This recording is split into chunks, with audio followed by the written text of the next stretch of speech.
Hello student, good morning. आज मैं इस वीडियो में आपके लिए लाई हूँ एनसीईआरटी हिंदी पाठ्य पुस्तक आरोह भाग 2 का लेसन नंबर 11, जिसका नाम है भक्तिन, जिसको लिखने वाली छायावाद की 4 स्तंभों में से एक मानी जाती हैं महादेवी वर्मा जी हैं। भक्तिन इनका एक संस्मरण है। संस्मरण क्या होता है बच्चों? जब लेखिका या लेखक पूर्व की घटित घटनाओं का कोई चित्रण करता है तो उसे हम क्या कहते हैं? संस्मरण कहते हैं। या किसी भी लेखक या लेखिका के जीवन में कोई घटना घटी हो, यदि उसी का चित्रण करता हो तो हम उसे क्या कहते हैं बच्चों? संस्मरण। तो जो महादेवी वर्मा का भक्तिन है, ये एक संस्मरण है इनका। तो आइए भक्तिन संस्मरण पढ़ने से पहले हम थोड़ा कुछ महादेवी वर्मा के जीवन परिचय के विषय में जान लेते हैं, तब इसके बाद हम भक्तिन संस्मरण को हम पढ़ेंगे। तो आइए बच्चों, महादेवी वर्मा का जन्म बच्चों 1907 में कहाँ हुआ था? फर्रुखाबाद, उत्तर प्रदेश में। इनकी प्रमुख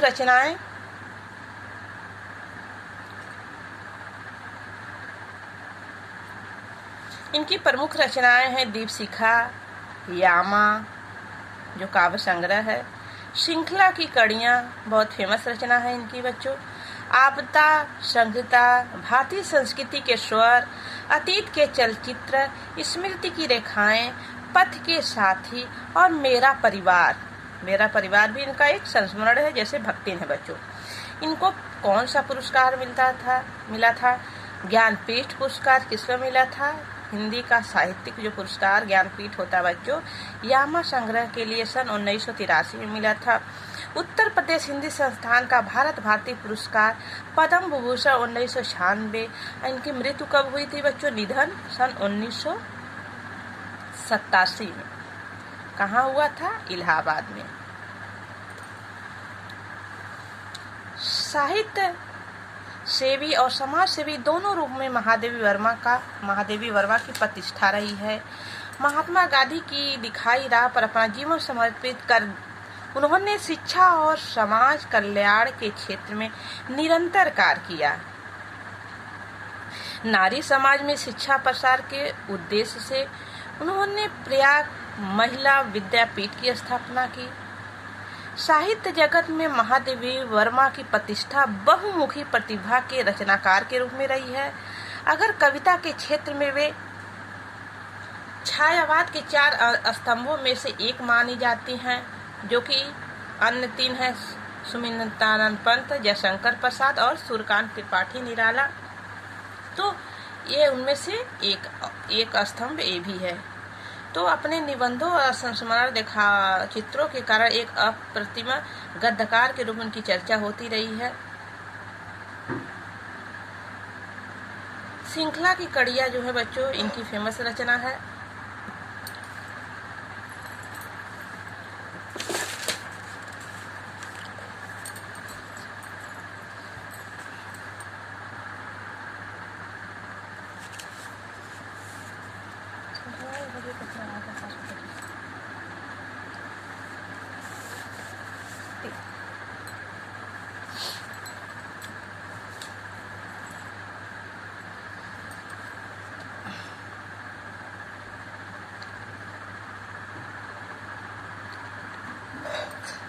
भक्तिन महादेवी वर्मा जी की प्रसिद्ध संस्मरणात्मक रेखाचित्र है, जो स्मृति की रेखाएं में संकलित है।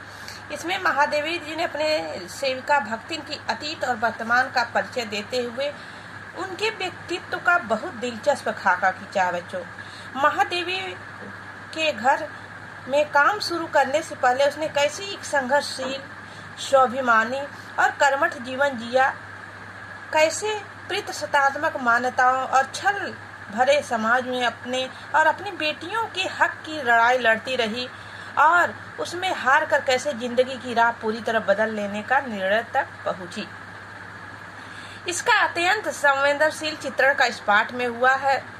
इसके साथ ही भक्तिन महादेवी वर्मा जीवन में आकर छा जाने वाली एक ऐसी परिस्थिति के रूप में दिखलाई पड़ती है, जिसके कारण लेखिका के व्यक्तित्व की कई अनछुए प्रश्न आयाम उद्घाटित होते हैं। इसी कारण अपने व्यक्तित्व का जरूरी अंश मानकर वे भक्तिन को खोना नहीं चाहती हैं।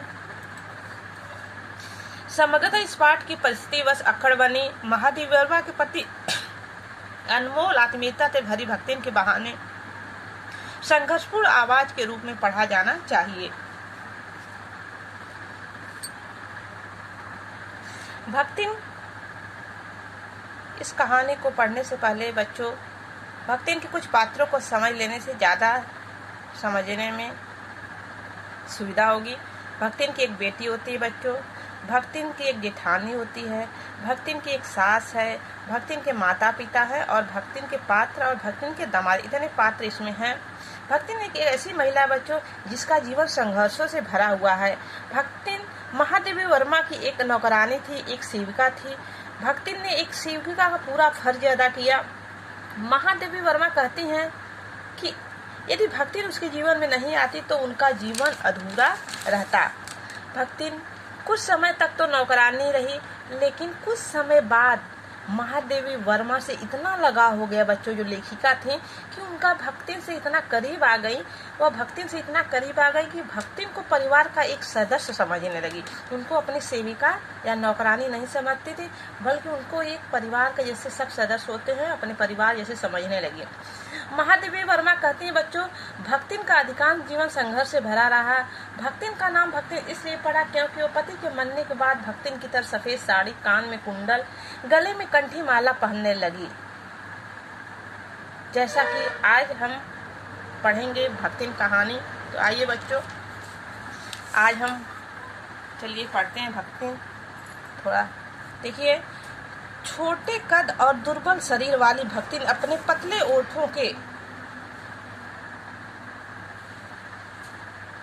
कोनों से दृढ़ संकल्प और छोटी आंखों में एक विचित्र समझदारी लेकर जिस दिन पहले पहले मेरे पास आ उपस्थित हुई थी, तब से आज तक एक युग का समय बीत चुका है। पर जब कोई जिज्ञासु उससे इस संबंध में प्रश्न कर बैठता है, तब वह पलकों से आधी पुतलियों तक गिराकर और चिंतन की मुद्रा में ठुड्डी की कुछ ऊपर उठाकर विश्वास भरे कंठों से उत्तर देती कि तुम पचे का बात बताइए। यह 50 वर्ष के संग सही था। पचे यानी बच्चों लोग। भक्तिन कैसी है बच्चों, वो उसका जो हाइट है बच्चों एकदम छोटी कद की है। और शरीर की कैसी है, मोटी नहीं बल्कि दुबली है। उसके ओठ जो हैं पतले हैं और ओठों के कोनों से ऐसा झलकता है बच्चों कि वही दृढ़ संकल्प वाले, यानी जो कहती है वो करके दिखाती है। जैसा कि भक्तिन महादेवी वर्मा के लिए एक सेविका की तरह एक दृढ़ संकल्प जैसे काम की। छोटी आंखों में एक विचित्र समझदारी थी। उसकी आंखों से जो छोटी छोटी उसकी आंखें कैसी थी बच्चों, छोटी छोटी थी भक्तिन की, और उसे यह झलकता था कि वह एक समझदार है। पर कोई जिज्ञासु इस प्रश्न में संबंध में प्रश्न कर बैठता तो पलकों से आधी पुतलियां गिराकर और चिंतन की मुद्रा से ठुड्डी यानी बच्चों जो ये मुंह के जबड़े के नीचे रहता है वो उठाकर कंठ उत्तर देती कि तुम पचे की बात बताए। तुम लोगों तो पचे यानी लोगों की बात बताते हैं। यहाँ 50 वर्ष के संग रहित है। इस हिसाब से मैं 75 की ठहरती हूँ और वह 100 वर्ष की आयु भी पार कर जाती हैं। किसके लिए कहती है कि मैं लेखिका कहती है भक्तिन के लिए, यदि वह 75 की है मैं 50, यानी जो भक्तिन है वह लेखिका से 25 साल बड़ी हैं, लेकिन उनका और इनका इतना लगाव हो गया कि जैसे लगता खींच के उनको भी अपने साथ ही उम्र के बराबर ले जाएंगी। इससे भक्तिन को पता हो भी तो संभवतः मेरे साथ बीते हुए समय में रत्ती भर भी कम न करना चाहेंगी। मुझे तो विश्वास होता जा रहा है कि कुछ वर्ष और बीत जाने पर मेरे साथ रहने के समय को खींचकर 100 वर्ष तक पहुंचा देंगी, चाहे उसके हिसाब से मुझे 150 वर्ष की असंभव आयु का भार ही क्यों नहीं ढोना पड़े। महादेवी वर्मा कहते हैं कि वो हमसे भले ही उम्र में 25 साल बड़ी है, लेकिन मैं उनसे छोटी हूँ, लेकिन खींच कर वो मुझे अपने साथ समय के अनुसार पहुंचा देंगी। सेवक धर्म में हनुमान जी से स्पर्धा करने वाली भक्तिन किसी अंजना की पुत्री न होकर एक अनाम धन्य यानी बच्चों जिसका कोई नाम न हो, गोपालिका की कन्या है। नाम है लक्ष्मी या लक्ष्मी। भक्तिन जो थी बच्चों लेखिका की सेविका उसी प्रकार थी जिस प्रकार श्री राम के भक्त हनुमान जो थे, सेवक हनुमान थे, उनकी सेवा करते थे। श्री राम की सेवा हनुमान जी करते थे। उसी तरह लेखिका की सेवा भक्तिन करती थी। इनकी तुलना, इनका एग्जाम्पल श्री राम और हनुमान से दिया गया। जिस प्रकार श्री राम के सेवक हनुमान जी थे, उनके सेवक की कोई जितना ही प्रशंसा की जाए कम है। उसी तरह भक्तिन का भी लेखिका के प्रति इतना प्रेम था सेवक भाव में कि जितना प्रशंसा की जाए उतना कम है। भक्तिन का कोई अनामधाम गोपाल की कन्या है जिनका कोई नाम न हो। इनका भक्तिन का नाम रहता है लक्ष्मी अर्थात लक्ष्मी। पर जैसे मेरे नाम की विशालता मेरे लिए दुर्लभ है। कहती हैं मेरा नाम तो लक्ष्मी है, लेकिन मेरी किस्मत में तो कभी लक्ष्मी हुआ ही नहीं है, दुर्लभ है। यानी लक्ष्मी के नाम पर मैं जैसे लगता है बोझ है। वैसे ही लक्ष्मी की समृद्धि भक्तिन के कपाल की कुंचित रेखाओं से नहीं बच सकती है। कुंचित यानी बच्चों सिकुड़ी हुई। वैसे तो जीवन में प्रायः सभी को अपने अपने नाम का विरोधाभास लेकर जीना पड़ता है, पर भक्तिन बहुत समझदार है बच्चों, क्योंकि वह अपना समृद्धि सूची का नाम किसी को नहीं बताती है।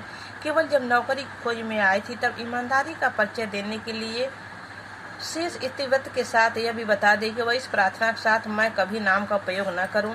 उपनाम रखने की प्रतिभा होती है तो मैं सबसे पहले उसका प्रयोग अपने ऊपर करती। इस तथ्य को देहातिन क्या जाने, इसी से जब मैंने कंठी माला देकर इसका नया नामकरण किया, वह है भक्ति। लेखिका कहती है कि मैंने ही उसका नाम, वैसे तो भक्तिन का नाम लक्ष्मी था, लेकिन वो अपना जो असली नाम लक्ष्मी किसी को नहीं बताती है, तो मैंने इसका नया नामकरण किया। कंठी माला, गले कान में कुंडल था और गले में कंठी माला को देकर, इसकी साफ सफाई को देखकर मैंने इसका नामकरण किया भक्तिन का। कौन किया? महादेवी वर्मा अर्थात लेखिका ने किया। तो आज का वीडियो बच्चों यही समाप्त होता है। इसके नेक्स्ट पार्ट में हम पढ़ते हैं आगे। ओके, धन्यवाद।